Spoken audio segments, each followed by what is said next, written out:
Our next guest says the national media and the anti-Trump globalists expect special counsel Robert Mueller to find something, anything, and they won't forgive him if he doesn't. Joining us now, presidential historian Doug Wead. Doug, great to have you here. Thanks, Lou. I mean, let's start with the intelligence community. They have participated in the overthrow of governments on how many continents?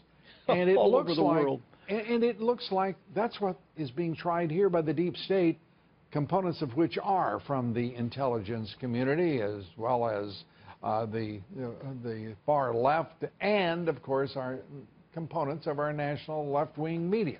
And the State Department. Yes, we've got very skilled, talented professionals. They've overthrown governments in Vietnam and in the Philippines and in Iraq and Iran, in Egypt, in the Ukraine. Duly elected, democratically elected governments. They'd create what they called popular uprisings. That's the crazy thing here.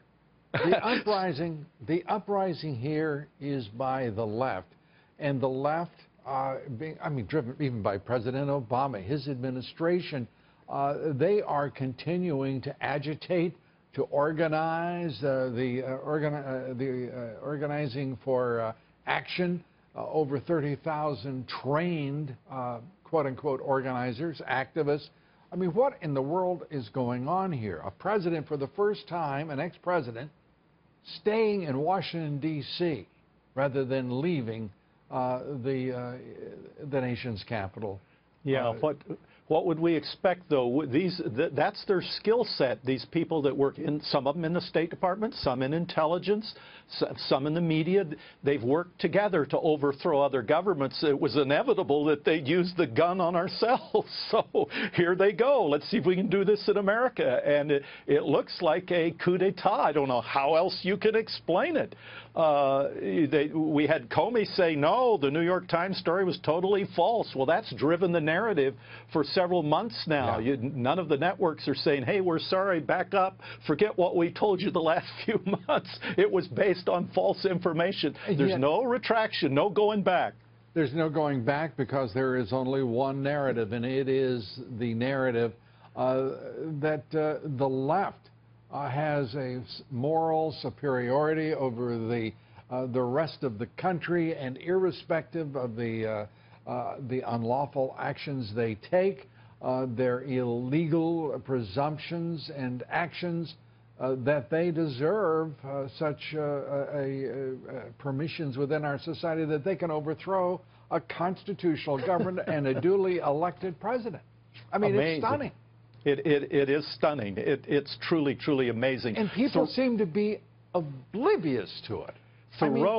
Thoreau said that it's not what you look at, but what you see. Right. And so Americans are seeing this differently, many of them, but it's stunning, the gall of the people who want to reverse an election. It happened, but they're going to try to take it away.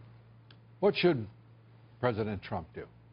You know, I thought his tweet was marvelous, and I'm so arrogant. I'm always second-guessing his tweet, saying, why didn't he say it this way or that way? But today, I thought his tweet was better than anything I could have come up with. He just summed it and reduced it. I think what they have to do is something you hit on earlier, and that's to go after Loretta Lynch and to go after some of the Democrats. If we go after them for things they've really done, maybe they'll stop persecuting Trump for things he hasn't done. That may be the way out. At least understand that the deep state, as it's represented in the judiciary, and all who would cancel this president, to wait and understand that accepting this momentum on the part of the left and those who would usurp constitutional power, it only works to their advantage and against our president.